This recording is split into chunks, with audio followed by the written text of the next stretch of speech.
Olá para você que acompanha o Papo Fés. Hoje o nosso convidado é Rodrigo Duarte, presidente do Aster Brasil Futebol Clube, time que iniciou suas atividades no final de 2018, quando foi fundado, mas que entrou para o futebol profissional no ano passado. Rodrigo, obrigado por aceitar o nosso convite, bem-vindo ao Papo Fés. Eu gostaria que você iniciasse a sua participação explicando para a gente a metodologia, o trabalho realizado no Aster Brasil, o projeto do clube, e também que abordasse, fizesse uma análise, né, desses quase 4 anos de atividade até então. Legal. Henrique, primeiramente, obrigado pelo convite, né? Obrigado a todos que estão nos assistindo aí em todas as mídias, né? É um prazer estar aqui falando com vocês, falando um pouco mais de futebol, falando do Aster, né? O Aster é um clube que surgiu em 2018, né? Ele foi idealizado no final de 2017. Nós avaliamos, eu sou paulista, moro em São Paulo, né? Tenho um sócio aí que é o Caio Moreno, né? O Caio toca muitas das coisas para nós, né? Da operação, que está mais ligado ao dia a dia, né? E o Cleiton como nosso gerente, né? E por ser uma terra extremamente fértil, né? Em termos de talentos e ter espaço para mais trabalhos, já tinha alguns trabalhos de referência sendo feito nas categorias de base. Vale aqui ressaltar o trabalho que vinha sendo feito pelo Porto Vitória, né? Durante 7, 8 anos antes de nós já. Então era um trabalho muito bom.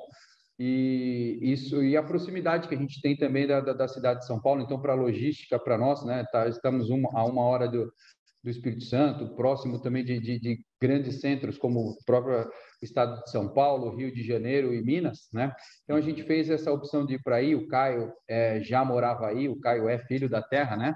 É capixaba, então isso tudo facilitou. 2018, nós fizemos o registro em meados de agosto, setembro, o registro. Participamos de um primeiro torneio para a gente até testar um pouquinho o relacionamento, como é que era o trabalho que o Caio já vinha fazendo ali, né? Com uma escola que é a Factory, né, que fazia um trabalho de referência, é um parceiro nosso desde o início. A gente integrou isso, foi com o time do Aster, que já era trabalhado pela Factory, para o Brasileirinho lá em Minas, né? E nossa sede foi Sarzedo e fomos muito bem, né? O que foi bacana, que dali nós encaminhamos 12 atletas, e esse era o propósito do Aster, né? O Aster surgiu para identificar os talentos, trabalhar, fazer uma preparação intermediária e poder encaminhar esses atletas para os grandes times. Para você ter uma ideia, Henrique, hoje nós temos atualmente são aproximadamente 50 atletas, né, dos grandes times. Em 2020 já iniciamos os nossos trabalhos no CT da ERT, que é um CT, é o clube da Vale, né? Não sei se você conhece, o clube da Vale. Eu julgo como uma das melhores estruturas, não só do estado, mas do Brasil. Para o trabalho técnico, ele é muito bom. A gente precisa qualificar, temos uma boa estrutura de alojamento, precisamos qualificar, muito mais no sentido de ter mais vagas, né? Porque ainda são poucas vagas, a gente tem algo em torno de 20, 25 vagas, né, para alojar os atletas. Então a gente vem qualificando, mas a estrutura de campo, uma estrutura de academia, campo muito boa, né, lá com a ERT. Aí iniciamos ali janeiro, fevereiro, para largar bem o ano, né, de 2020, e infelizmente tivemos a questão da pandemia. Nós tínhamos diversos talentos, aquele time sub-15, já alguns eram sub-17, outros já estavam prestes a se tornar um time garoto já da categoria sub-20, e aí a gente teve que acelerar um processo, né? O que nós tínhamos programado de vir com o time profissional em 2025, nós antecipamos para o ano passado, né? Só que fomos fiéis ao nosso projeto, né? Nós tivemos a ajuda de uma pessoa que é bastante conhecida aí no estado, né? Acho que você também deve conhecê-lo, o Orlando da Hora. Então isso foi uma experiência bacana, né? Com o Orlando, ele esteve conosco durante o ano passado, né? Conduzindo o time na Copa do Espírito Santo, e foi um resultado legal. Trouxemos algumas peças para complementar, dar sustentação aos nossos jovens, né? Como eu disse, o nosso grupo era um grupo menor média de idade, uma média de idade de 21 anos. Esse ano, novamente, nós faremos da mesma forma, né? Eu costumo dizer para a minha equipe, porque assim, aquele lance de sempre, eu quero ser campeão, não quero, é óbvio que eu quero ser campeão, mas o querer ser campeão, eu vou elencar 5 prioridades, ela provavelmente está entre as 5, está entre as 10, né? Mas ela não é a primeira. Ela não é a primeira. Se eu tiver que ser campeão trazendo jogadores de 28, 29, 30 anos, nesse momento, não é o caso, né? Então, a gente procura trabalhar jovens talentos, oportunizar e jogar um futebol que seja um futebol moderno, vistoso, com intensidade. Então, a gente sempre vai privilegiar isso, né? Agora, falando da categoria principal, né? Tá. Quais foram os maiores desafios para o Aster entrar para a categoria profissional no ano passado? O maior desafio era o curto espaço de tempo para a gente trabalhar, né? A falta de experiência, porque foi o primeiro ano nosso, então a gente foi fiel a um modelo, mas uma pressão grande por parte da equipe internamente, né? Com receio, profissionais que já têm uma experiência, têm nome no estado, de repente fazer um trabalho que para o grande público parecer que o resultado não fosse bom, né? Porque de repente você toma, como a gente chegou a tomar na Copa do Espírito Santo, a gente chegou, se eu não me engano, foi contra o CTE Colatina, perdemos, acho que foi de 4-1 ou 4-2, né? Um jogo que foi lá em Colatina e o time vinha até bem no primeiro tempo. Dali até o nosso zagueiro, o Jalisson, o zagueiro 2004, foi encaminhado para o Atlético Mineiro, né? Então, você toma de 4 e você negocia o teu zagueiro, então você vê que o escopo do trabalho é outro, né? Não é simplesmente o resultado, mas no final das contas, para o grande público, eles olham o resultado. Você perdeu de 4, o que é isso, né? Ou foi vice-campeão, o trabalho é bom, é ruim? Não, o conjunto é outro, o objetivo é outro, a formação. Então, um dos maiores desafios foi exatamente esse, a gente mensurar até onde a gente podia sustentar o nosso modelo dos jovens sem comprometer a evolução como um todo. Se você entra e só toma porrada,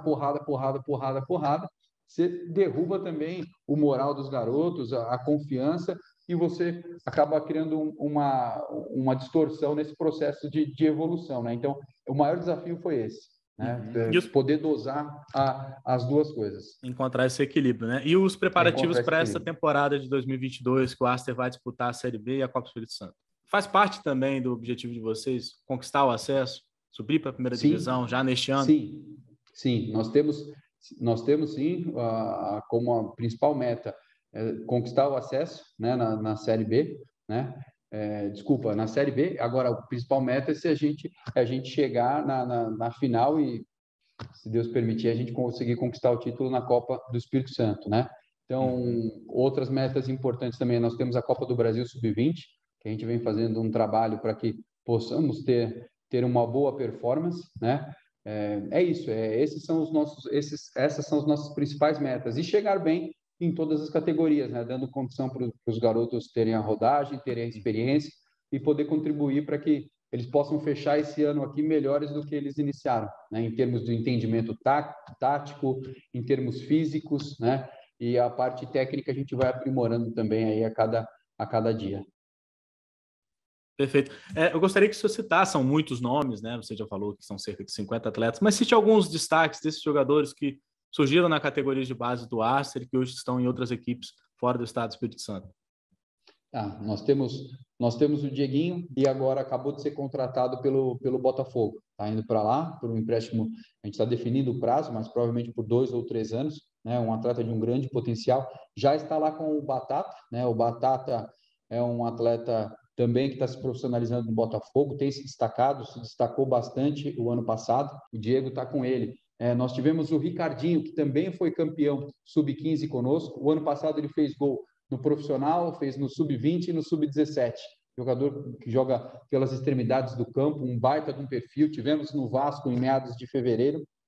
O Vasco nos solicitou um jogador exatamente com as características dele. Por isso que eu falo, a família e os atletas têm que esperar. Não adianta eu pegar um jogador e ficar mandando ele para fazer a avaliação. Eu preciso entender o elenco do clube parceiro, entender qual a característica e se nosso atleta vai ter espaço lá. E a gente precisa disso, que isso seja visto e que haja esse entendimento, né, essa paciência e essa principalmente confiança no trabalho que está sendo feito.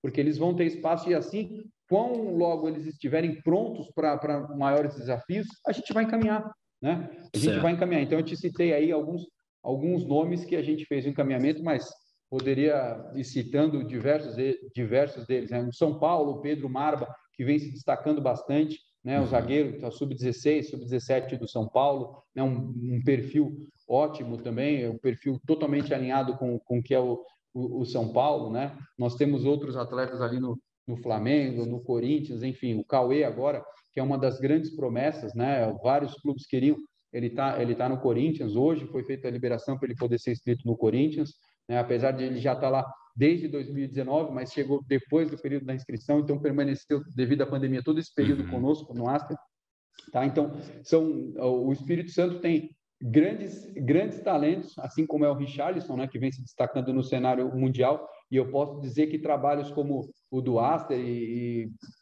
tenho que citar, tenho a obrigação do próprio Porto Vitória, né, que vem oportunizando, acredito que outros times vão dar mais oportunidades também. Isso vai fazer com que esses talentos eles possam encontrar o seu caminho e o seu lugar também ao sol, né?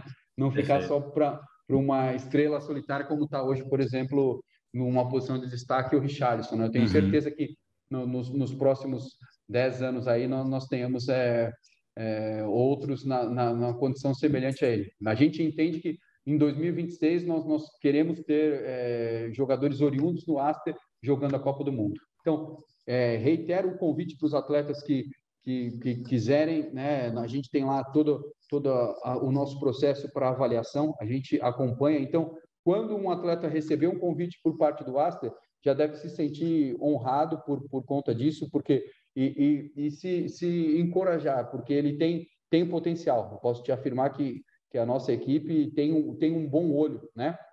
Então, que ele foque no desenvolvimento, porque ele tem grandes chances de ter uma evolução nesse sentido, seja conosco ou com outro parceiro. E que se vier conosco, aqui nós vamos dar espaço para até lá em cima. A partir do momento que a gente entende que ele está pronto, ele vai ter espaço, ele vai jogar, e a gente não vai ter a postura de trazer jogadores mais velhos, tirando o espaço do desenvolvimento dos nossos jovens talentos. Perfeito, Rodrigo. Chegamos ao fim do nosso bate-papo. Agradecer pela sua participação, por bater esse papo com a gente e parabenizar pelo trabalho do Aster Brasil, que vem realizando, principalmente na base nesses anos, e agora entrando no futebol profissional mais recentemente. Obrigado mais uma vez. Legal, Henrique. Eu agradeço, parabenizo principalmente ao presidente Gustavo, ao Rafael, né, quem eu tenho um contato mais próximo, né, e vejo o esforço que eles fazem e tenho certeza que esse ano nós teremos melhores condições ainda do que foram apresentadas no ano passado. Parabéns a todos vocês aí, parabéns pela iniciativa. Estou sempre à disposição, tá bem? Obrigado mais uma vez. Um grande abraço.